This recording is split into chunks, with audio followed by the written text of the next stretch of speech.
I get a loan, for me, so we needed a vehicle, right? So right now we have a 2013 GMC truck, which is what I drove here today. And then we have a 2016 4Runner. So two super reliable vehicles. That truck I've had for 5 months, but I was not planning to buy that at all. And I had to get a loan for it, and I'd never gotten a loan before. My wife had had a credit card since she was 16, which like blows me away. A lot more responsible than me, but at the same time, she had a credit card, and that's a big factor when it comes into loans. It's not the only one. But so I had bought a truck, and this is where my money mistakes. I had bought a truck for cash, and I was super proud of it. I was like, man, I just bought my first vehicle ever, paid for it. I remember handing the check to the bank, and I was super, super excited. And then it broke down 4 days later, in a very, very, very bad way. And you want to talk about being stuck in the mud and not knowing where to go.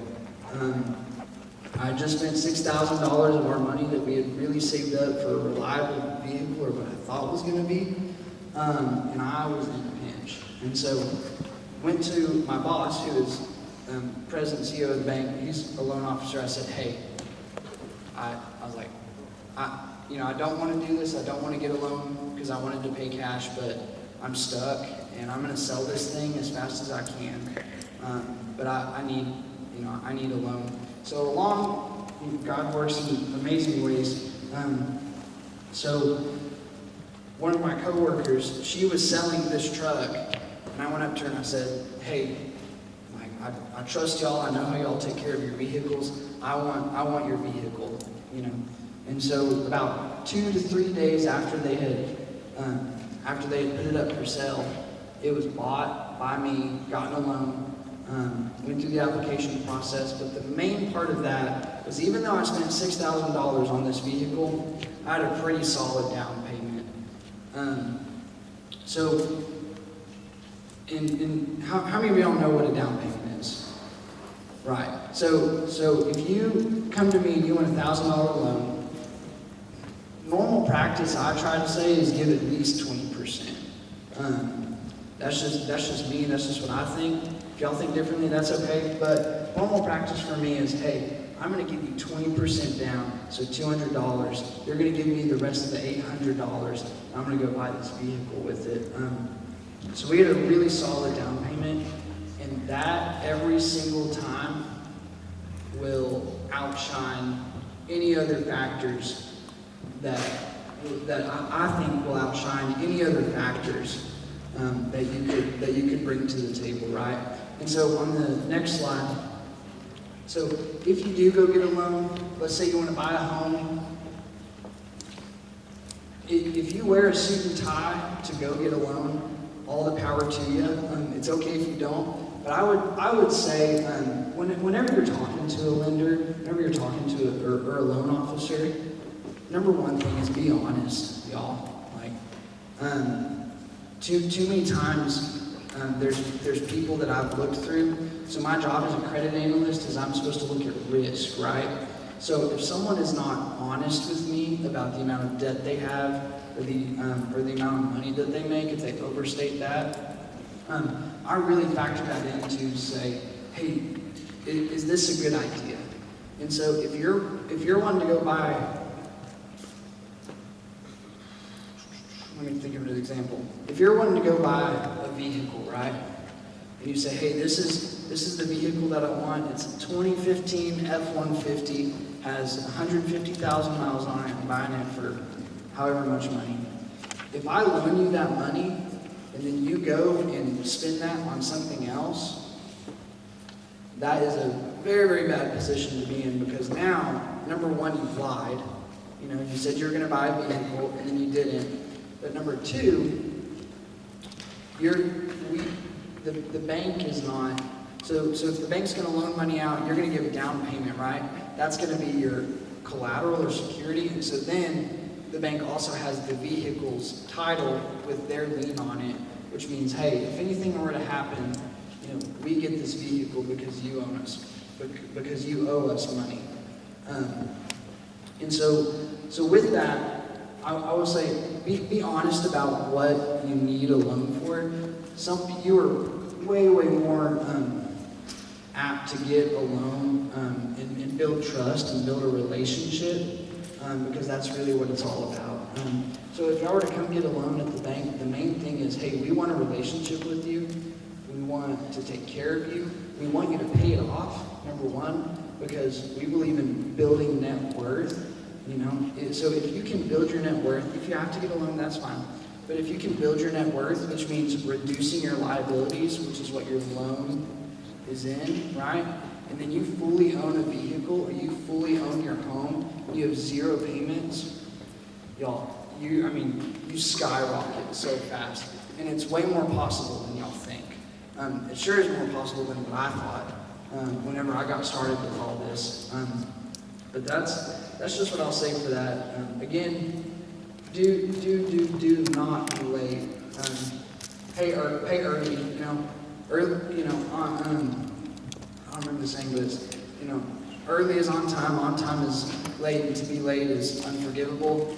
There's forgiveness, I promise, but always be early. Just because number one, you stand out as a person, but number two, it's a whole lot of stress off of you. Be wise about your interest rate. Know that if you're going to, I'm trying to think of how to word this. If you're going to a non-traditional finance institution to get out a loan, sometimes they're called cash loans, y'all, that interest rate is, to the ceiling. It's super high. There's really no ability for you to have ownership in that. So what you want to do is go to a trusted traditional financial institution like a bank, because your interest rate for the loan is going to be lower, which means that if you get a $1,000 loan, in the end you're going to pay back $1,100 in all reality. So, and that's because of the addition of interest on that. So that's why your interest rate matters. It is a whole lot better having a house with 5% interest than having a house with 15% interest. Because not only are you having to pay back the principal amount and really work to owning your home, but you have to pay the interest in that, and that's a big expense that needs to be budgeted as well. Of course, so these are the types of loans. Again, a vehicle loan, a home loan, probably the most common. If you get a commercial loan, if you want to start your own small business and go do your thing, be very wise and know what cash flow is, right? So it's your ability to repay, but also make a profit. But within the approval denial process, and I know this is super exciting stuff, so thank y'all for staying with me. But within the approval denial process, we're going to look at what's called a DTI, a debt to income ratio. That means that, okay, if you make $1,000, but you have $800 in payments, then you have an 80% debt to income, right? So most of your income is going to debt and not to you. So you're not keeping your money, basically. It's all going out the window over there. And your main wealth building tool is going to be your paycheck, right? If you have zero debt, there's nowhere for that money to go but to, of course, basic essentials like, water, electricity, groceries, but all of the rest of that goes to you. And that's where you're going to see your savings grow. That's where you're going to see all of your accounts grow. And that's where you're going to have more peace of mind, which is ultimately my goal for y'all. So FICO credit scores. There's two perspectives on this. One is that your credit score doesn't really matter. Another one is your credit score is everything. For a bank, I will say, just in basic banking for loans, bankers are going to look at your credit score. Basically, a credit score is how good you are at having debt. I don't like debt. I hate it because I was in a trap, and we'll talk about that. But your credit score, right, is something that can be a factor in the approval or denial process. So if you pay your stuff on time, and you're responsible and you're good, all the power to you, you're going to have an 800 plus credit score. And that's fantastic. If you're late and you never pay any of your stuff back and you're irresponsible with it, then your credit score is going to go down the drain. And no one's going to be able to give you money for the things that you want to buy. But that's basically the premise on that. So, are y'all tracking with me? Okay, Ashley, you can go to the next slide. Okay. So for this, personal finance is my favorite. It's my passion. I love this. Again, I'm not the smartest guy in the world, which I'm very thankful for, because personal finance is really only 20% knowledge and 80% behavior, right? You just gotta know how it works, but it's up to you to whether to take action on it, right? So, how many of y'all are freshmen? Okay, sophomores, juniors, seniors. Okay. This blows my mind. Personal finance, right? On an educational level within the standard school system is the 6th grade level. And so studies show that if you're a 6th grader, you can understand personal finance because it's only 20% knowledge, but it's all about how you're going to decide to use your money, right? And so, remember KISS, what does it mean? Louder, please. I love it. Keep it simple, stupid. That was personal. Come on. Okay, yeah, so I love to keep things simple. Y'all, if I get $10, I can't afford a $15 meal, you know? But if I get $10, I can afford something that's $3 that I can put together at home. And so it's all about your choices, right? So also, I'm going to give y'all an example real fast, but make very, very wise and very, very slow investments. Here's what I'll say this. So, who wants to retire comfortably one day? All of us, right? So, let's say you graduate from high school, get on your feet, save up your emergency fund, you know, you're in college, you're working, you're in the military, doing whatever. Let's say you start at 20 years old, right? So the age to retire with full benefits in America right now is 67 years old. And that seems like a very, very long time to work. But here's what makes it better for me. This is what I love about this. If you are 20 years old and you but you invest $100 a month, so 3 times eating out a month, or about I think it's 7 to 10 times a month at Starbucks or HTO. So 7 to 10 times of Starbucks or HTO a month, or 3 times eating out. And you make that sacrifice. Let's say you put it into a mutual fund, which is investments, right? And you'll get set up, and there's a whole other plethora of stuff to that, but it's simple. Let's say you invest $100 a month until you're 67 years old, right? So 20 years old to 67 years old. And you have a 10% rate of return, which is what is a kind of a mid to low average for S&P 500 companies that your money gets invested into. Whenever you're 67 years old, you'll have a net worth of $1 million. Wait, you won't have just a net worth. You'll have just cash in the bank for retirement of $1,281,915. So $1.2 million, right? Does that sound good to everybody? Oh, yeah. Okay.